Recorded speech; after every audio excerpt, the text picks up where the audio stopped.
Welcome to the Anxious Child Podcast, the podcast that helps you best work with anxious kids and teens. Now, here's your host, Stephen Quinlan. Hello, everybody.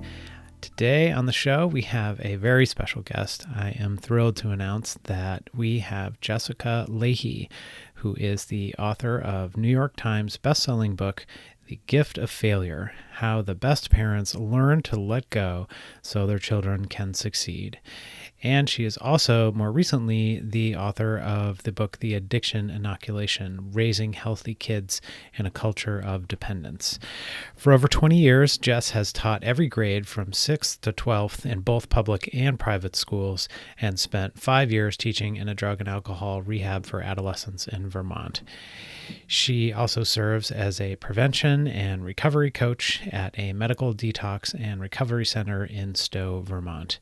She writes about education, parenting, and child welfare for the Washington Post, The Atlantic, is a book critic for Airmail, and her biweekly column, The Parent-Teacher Conference, ran for 3 years at the New York Times. Those of you that are in the private Facebook group know that I've been excited about this one for a while. Jess brings a sense of honesty, which is a great combination to go with her obvious acumen around research, writing, and education. There are a ton of great takeaways in this episode, so much so that I actually decided to break it up into 2 episodes in order to hopefully make it more digestible, as our conversation was so great that we just kept going. So I will be releasing part 2 probably next week. In part 1 here today, we focus mainly on her first book, which is The Gift of Failure, and why it makes sense to let kids fail and what positive things come out of that experience for them and also for us as parents and our relationships with them. It's a great conversation that I feel like not only benefited me personally as a clinician and also as a parent, but I'm really hopeful will be useful to all you folks out there as well. So without further ado, I am clearly excited to bring you the wise, the accessible, and the personable Jessica Lahey. Enjoy.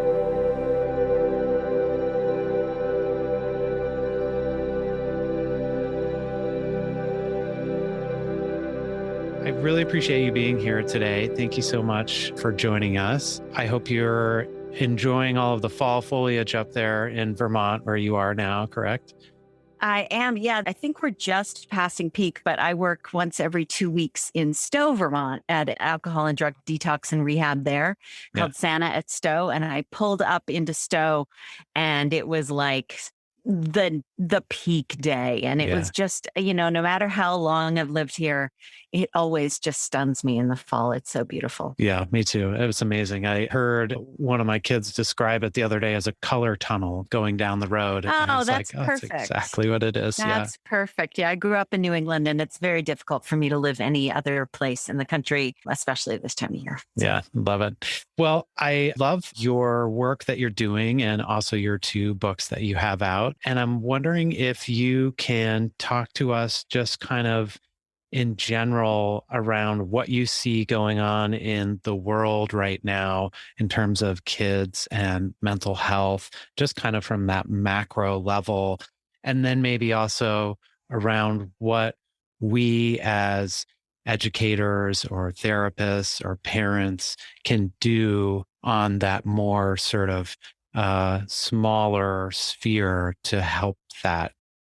So, I mean, in the context of COVID specifically and sort of where we are. So I taught for 20 years and have been writing about, like child development and parenting and juvenile justice and child welfare for about a decade. So, the nice thing about that is when COVID first started and we, suddenly my entire speaking schedule got canned and I got pulled in off the road, from on the road. But a lot of my friends did as well. A lot of my really good friends are colleagues and sort of in this journalism space, this author writing and sort of counseling and all that kind of stuff. And we were trying to figure out, how can we be helpful? And so we started this masterclass called Parenting in Place. And it's been really interesting. Some of the people in the Parenting in Place masterclass are clinicians. So they're seeing kids, it's not just a matter of what I do, which is going into school and then formally getting to talk to kids there. And then I also work at the rehab where sometimes I get to deal with young adults. But my colleagues who are still seeing kids, and by the way, completely overbooked because so many of them deal with anxiety and, the sort of the spiral that kids have gotten into with this, we're also counseling a lot of parents. And there's been this interesting confluence of events.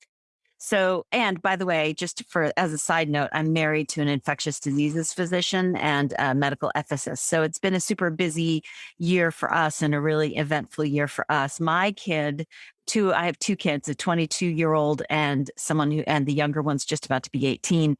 The younger one has been able to stay in school on a hybrid schedule. So he wasn't out altogether. So that was great, but it's been really weird. I mean, I have a kid who's about to turn 18 and for the past 2 years, he's been mostly at home.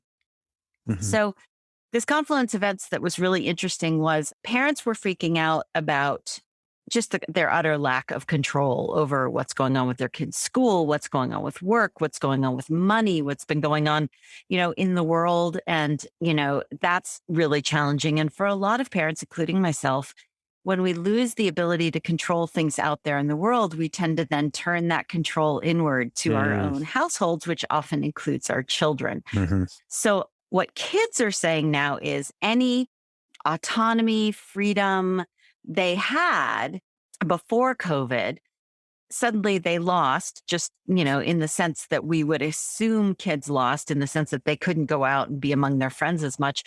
But on top of that, a lot of parents were then just exerting more control, more surveillance, more, just supervision and nagging and just being right on top of kids all the time because everyone was in the house together. And, given this lack of control out there in the world, we felt the need to sort of bring it inward. And that's been really stressful for kids. And, we've seen it's been really scary for a lot of parents. I heard from a physician just a couple of weeks ago that they've seen an uptick of around 60% for their suicidal ideation among young adults. I get a lot more emails of kids reaching out. And in fact, I was talking to someone in an organization, that works in association with Stanford University Challenge Success. And they were talking about the fact that as worried as parents are right now about kids' mental health, the kids are even more worried about their own mental health. Even my own kid this year, in a wonderful sort of moment of,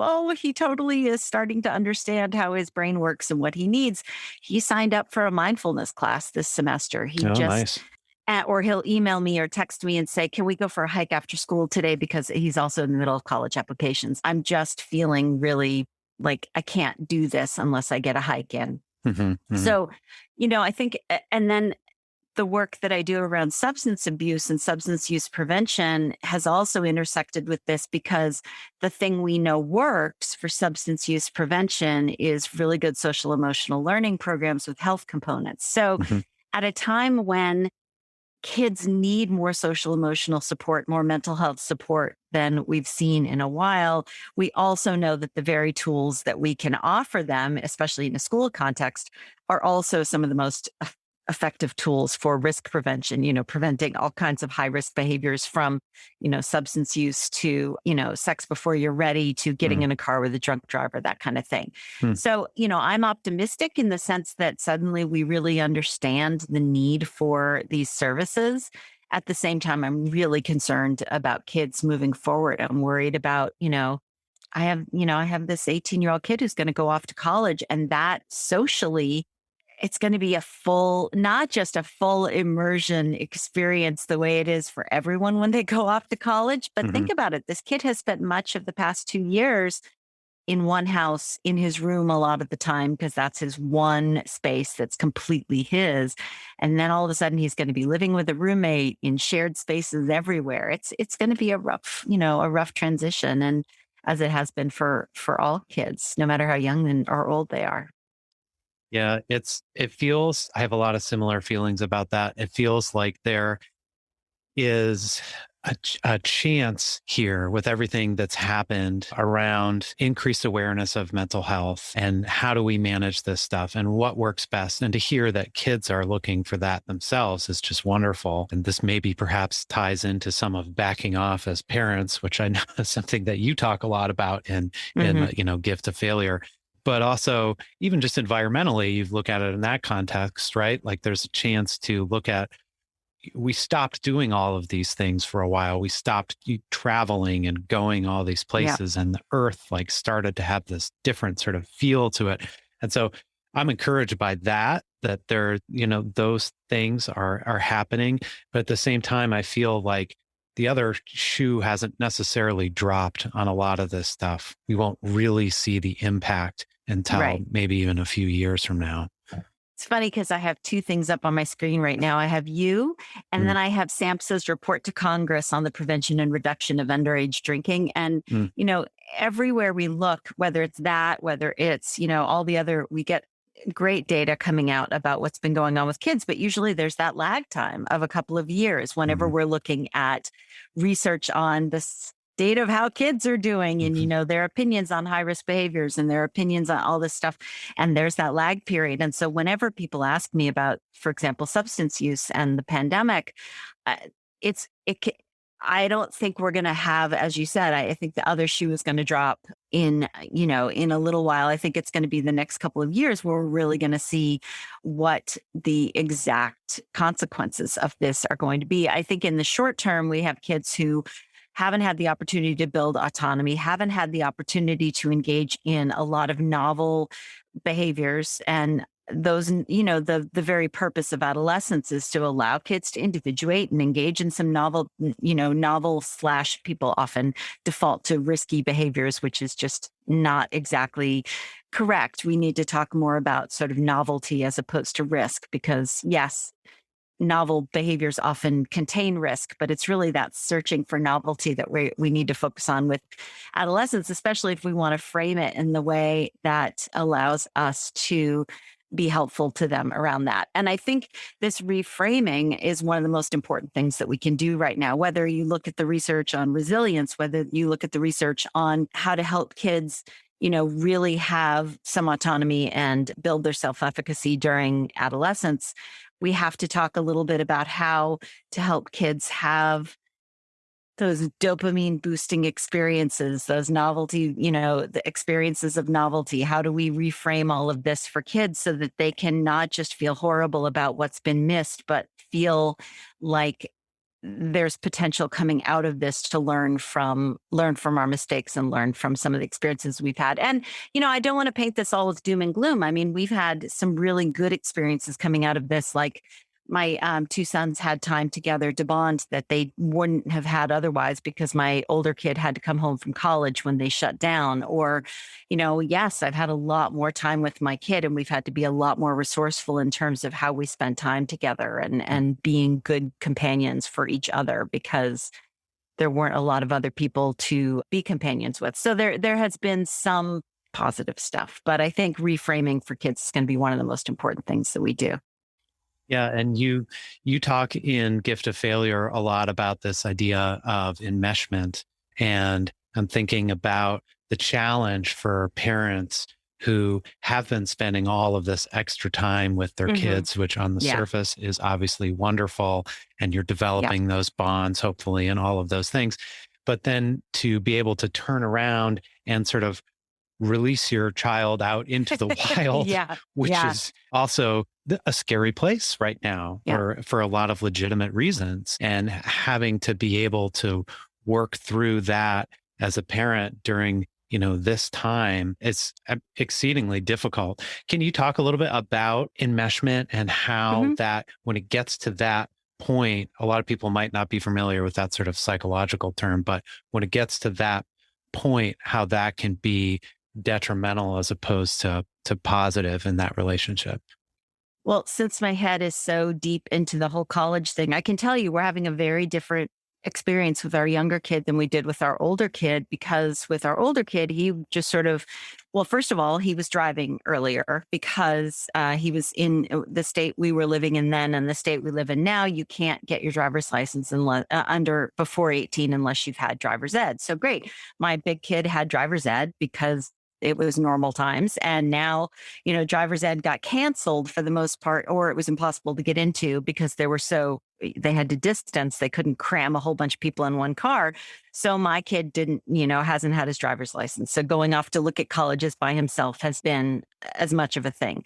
He's just all of these opportunities that I was hoping to have over the past 2 years to give him the opportunity to be out there in the world and fend for himself and have opportunities to learn how to be more competent haven't happened. And so, we've been doing a very different college search with one than with the other. And part of that comes down to, and I'm very grateful actually to Ron Lieber, who wrote a fantastic book called The Price You Pay for College, because in that book, he said, look, we talk about all the value, and I promise I'm going to get to your question, but we talk a lot about the promise of, about the shiny parts of college, like the new buildings and the pretty, the rooftop pool and, things like that. But we need to be thinking about things like the mental health services. And I don't know that, coming out of COVID, for me, this is going to be really important. What kind of supports are the kids getting? Because all of a sudden, kids are going to be thrust into a novel environment where, parents aren't there. All of the supports that they've had just right next door, right in the same house for the past 2 years are not going to be there. So great. What do the mental health services at this college look like? And I don't think I was as focused on that with my first kid because they were just in a very different place. They weren't having to go straight from 24/7 pretty much with their parents to, the college campus. So that's been really strange. And as I talk to other parents who are going through this right now, there's a lot more sort of peeking over the shoulder at what's going on with college recommendations. Kids have had, this is the other interesting thing, kids have had less exposure to their teachers. Some of, a whole bunch of kids have been virtual this whole time. And so building relationships with teachers for like letters of recommendation has been more challenging. So I've had to sort of step in more and say, no, really, this is how you do this, on your own. Just from my perspective, it's been just the details of this have been very different. But enmeshment, as a teacher for 20 years, enmeshment often just looked like, for example, during this college thing, the use of the pronoun, our college applications or our college essay, as little simple things like, we're about to hit submit on those college applications. I'm like, no, we are not about to do anything. Your kid is about to do that. And I think it's been harder to separate from what is ours and what is theirs during this period because there's been so much overlap. So if anything, at least I can be very honest. In my house, things have gotten worse over the last 2 years simply because the lines between my environment and my kids' environment have been so blurred. And I'm hearing that from a lot of parents. I'm also hearing anxiety is really, really high. And it's really hard for us to see our kids be anxious. And so we want to fix that for them. And it's been really hard to get mental health help, whether that's, getting your kid to see a therapist. A lot of therapists are still doing Zoom, and it's just not the same thing as being in the same room. And of the therapists that are seeing people, their schedules are full. So, at a time when kids need, that. Yeah. yes. And, at a time when kids need more help than ever in pulling away and managing stress, it's been a difficult time to get kids more help. So a lot of what the advice I've been giving to parents is going back to the stuff in Gift of Failure, which is especially for anxious kids, especially for kids who are really in this sort of spiral of freaking out about what's been lost and freaking out about all those missed experiences and how everything has to be perfect all the time moving forward, is to focus more on the process and less on the end product. I mean, for us, that's been easier because my younger son goes to a school that doesn't rely on grades as much as they rely on like standards-based grading. So do you have mastery? Do you not have mastery? That kind of thing very much focuses the kid on the process less than on the product. But as a teacher, I can tell you how sucked a kid can get into this idea of, oh, why is it an 89 and not a 91? And why is this a B plus and not an A minus? And the more we can pull kids' focus away from those products and back onto the process of learning, of becoming, of maturing, taking the baby steps towards becoming adults, less than on that end product, I think the more we can dispel some of that anxiety. I know that's, in normal times, that seems to work really well. And it's what works great for learning too. But especially right now, that I think that would be really helpful for parents to kind of try to just keep an eye on that process-oriented talk instead of the product-oriented talk. Yeah, I love that in Gift of Failure, that idea that, first of all, as you were talking about, that you have to have all these things on your resume to get into colleges, and parents just go crazy with this stuff now. And you see it in your own schedule of like, well, first we got to get a junior off to his tutor. And then after that, we got to go right from there to karate because that teaches good self-discipline. And then that's going to look good on us. And then we have to do his essay writing class or whatever it is. And I think people's own anxiety can just ratchet up around that. But it's especially when a lot of those resume items have been taken off the table. I mean, clubs haven't been happening. Right. A lot of those kids who are like, especially the ones who are doing it just for show. A lot of kids who were doing it not just for show have been able to, to pursue some of that on their own. I know for my younger kid, he really is into producing digital music, which luckily is something that he can do on his own. But for kids who really rely on that, the social world, or they were doing sports and suddenly that sport got canceled. My niece, for example, is a really, really good wrestler. She's actually, for her class, she's the state champion of Arkansas. But for so long, they couldn't wrestle other kids. They were just weightlifting and running laps and, weightlifting. And, that stuff's all fine. But it was the wrestling that was really saving her state of mind, and her, that was really what was keeping her going. And to suddenly have that taken away was increased stress during this period. It didn't, all of a sudden her coping mechanisms were taken away from her. And I felt horrible about that. So then as a parent, her parents are having to weigh that risk of, do we let her wrestle, which is dangerous COVID wise, or do we keep her out of wrestling, which is dangerous from a mental health perspective? It was a real balancing act for parents. It's such a hard line to walk. And I think that the thing that I really appreciated in your book, or one of the things, was that, first of all, sort of dispelling that myth really around college, that like, yes, some of the colleges are harder to get into, but it's only this sort of top, 5% or whatever it is. The rest of, all these state schools, like you look at the acceptance rate and they're still 80, 90% or whatever. So, but being able to, this kind of ties back into that enmeshment piece of being able to kind of separate yourself from, as a parent, from what you are potentially projecting onto your kids. For me personally, just last night I was talking to my son, who's a freshman in high school this year, and I just had parent-teacher conferences last night, and he's doing great. And I said, question though, were they student-led parent-teacher conferences or just parent-teacher conference? Just parent-teacher conferences, although I'm a big fan of the student-led. For my younger daughter, they do that for some reason. Nice. In middle school, that's happening. I guess they don't, and not in high school. But he had, his science teacher said, he's got an 85. So like, it's okay, whatever. And I said, but then he is so great in class. And he said to me the other day, we had these solar panels on the roof, and he noticed, he was like, "Now is that?" And if you know my son, this is like exactly the place that he goes. He's like, "So that box you have on the wall there, is that a 9.2 converter that you have?" I don't know what he's talking about a lot of the time. And the scientist, well, yeah, actually, no one's ever noticed that before. So in talking to my timely, that I had been reading your book and Gift of Failure, and I said to him last night, I don't care about the 85 like at all. I mean, he's doing great anyway, so it makes it easy to say that. But I'm just so glad that you have that love of learning in you. And like and I was like, I'm really proud of you for doing that. And that, as you detail, is what really going forward helps kids to continue to stay engaged with the material, and then not get involved in potentially these other activities, substance use, or isolating themselves from friends, or which, as we know, are predictors towards mental health issues in general.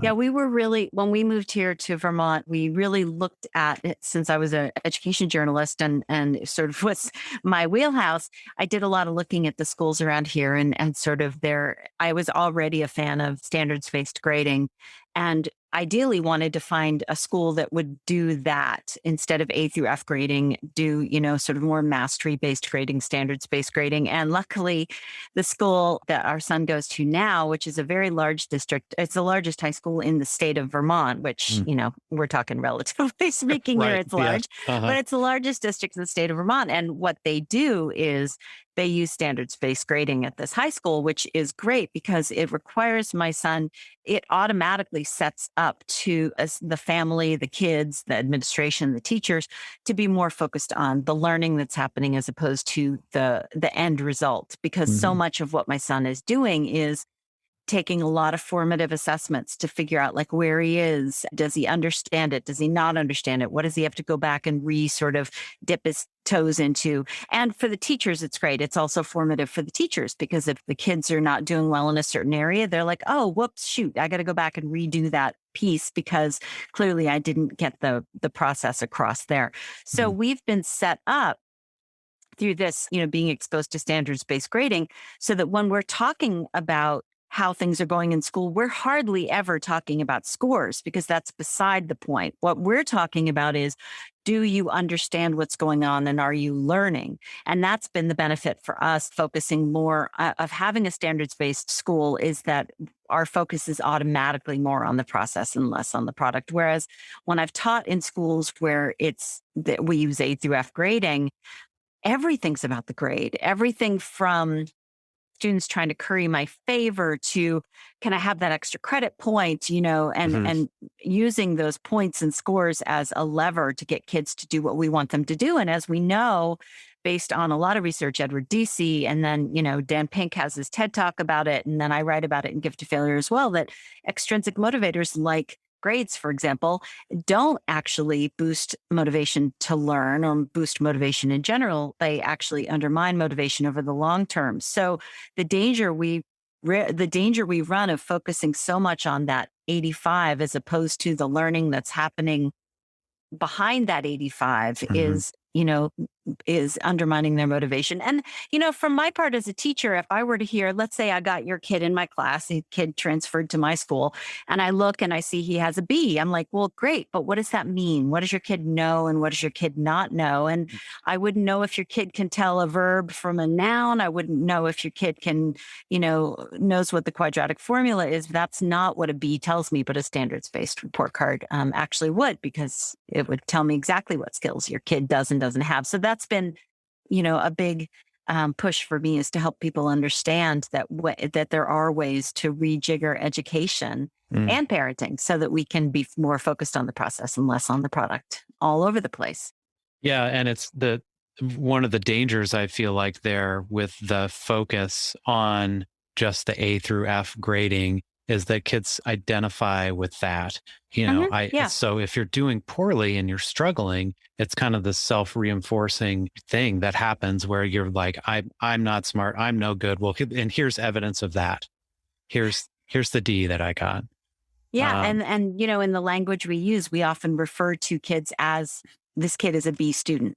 And that's right. So exclusion. I mean, and the reason, for example, I love the work of Scott Barry Kaufman in his book Ungifted, for example, and in the work he's done ever since Ungifted. He, this is a kid, I don't know if you're familiar with Scott's work, but Scott, was a kid who came up through the special ed system because he had an auditory processing disorder, and it worked itself out over time. And this is someone who really, really wanted to be in the challenging classes, and at one point was actually shown a bell curve of IQ scores. And the principal actually said, well, look, Scott, like, you can't be in that honors class because here's your IQ and here's the IQ of the kids in the honors class. And, you're just not built for that. And so, we set kids up to identify with, okay, well, I'm a B student, or I'm not a math. I was told that I was not a math person. And I believed my 7th grade math teacher when that was communicated to me, not in so many words. And that then feeds into this whole idea of Carol Dweck's fixed and growth mindset.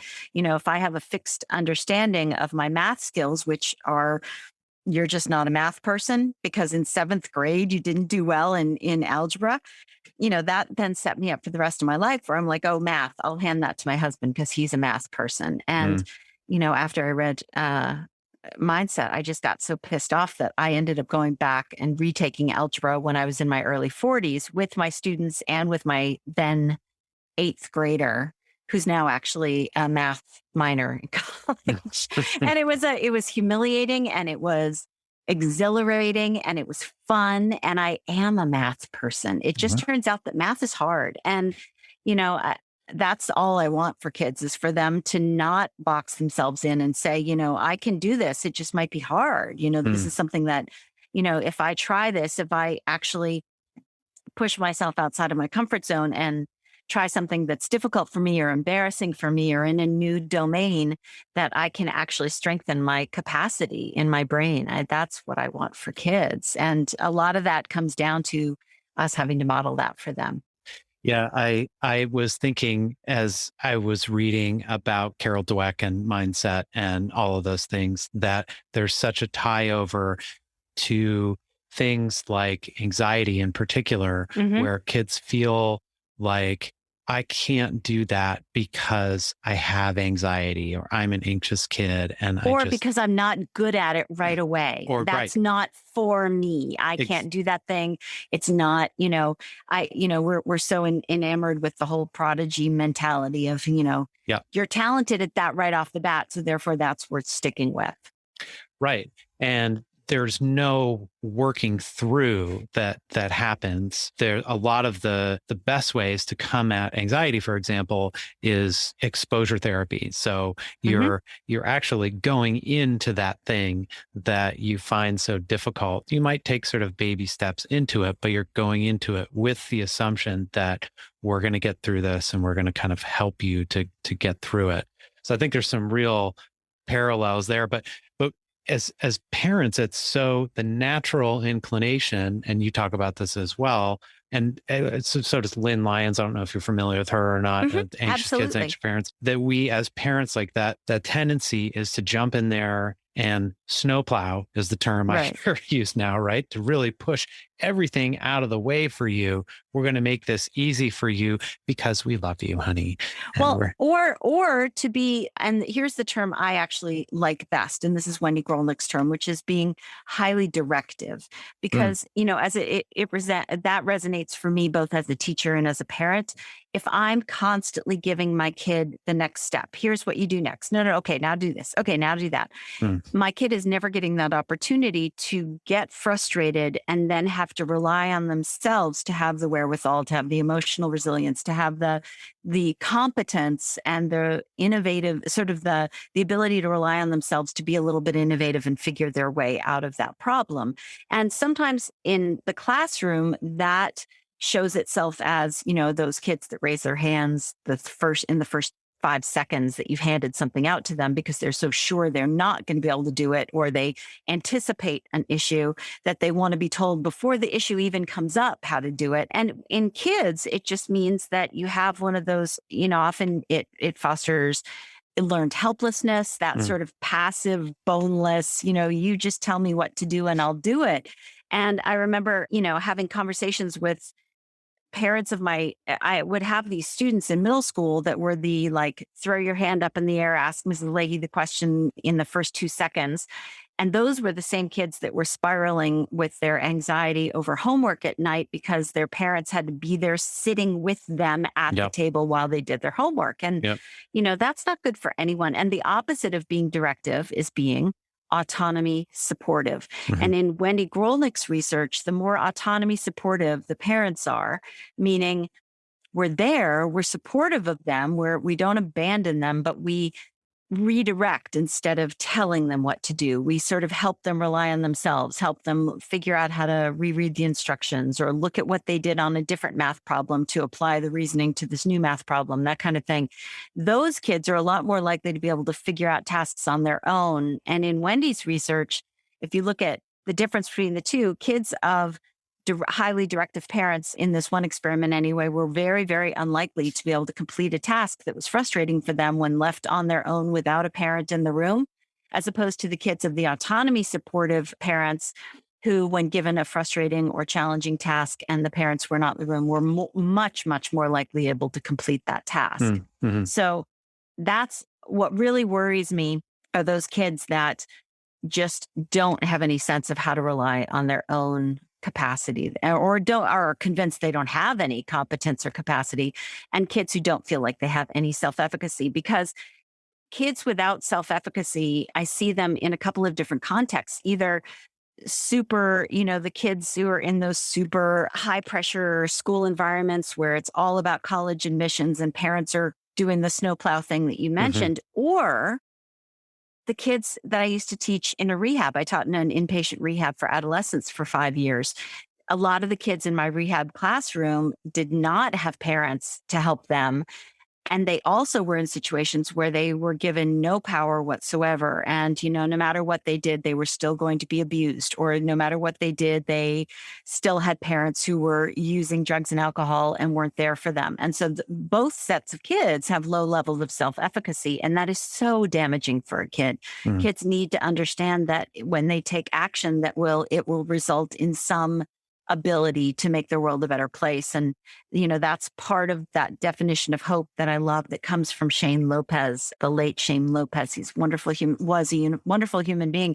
And his definition of hope is the ability to believe that your world can be a better place and that you have the power to make it so. And that self-efficacy piece, that second half of it right there, that's what I think that's at the center of everything I write about. It sounds like in psychological parlance, that would be what's called locus of control, so that you feel like you have the agency to try and make things better for you or influence the world in some way, as opposed to all these external factors, which are just coming in and sort of oppressing you in some way. Yeah. Was that experiment you mentioned earlier in the research, was that the same one where the kids were praised for their effort that they put forth in the project, in what they were doing, as opposed to that's smart? Carol Dweck's. No, that's Carol Dweck's research. Yeah, and I thought that was interesting. Yeah, the problem has been when I talk to parents and I ask them about their understanding of mindset, often what I get is that they've read articles about mindset and not necessarily read mindset, which I get it. It's fine. We're very busy. Yeah. But the problem is the articles about mindset have sort of oversimplified Carol Dweck's message. And the understanding a lot of parents have is that we should never praise our kids for being smart and only praise them for their effort, which is just stupid and an oversimplification of the work. Yeah, exactly. So, and I try to explain how, we can be supportive of, our kids' talents and our kids' skills, but to err on the side of, giving them feelings of competency as opposed to just confidence, the sort of optimistic confidence. Yeah, that makes a lot of sense. Kind of leaves you wanting more, doesn't it? That was Jessica Lahey. That is the first part of our interview. Her website is Jessica Lahey, LAHEY.com. And the book we talked about today is her first book, The Gift of Failure. We do get into her second book a little bit more in the next part of the interview, which is the addiction inoculation. And so we all have that to look forward to probably next week. So until then, as always, be well and be in touch.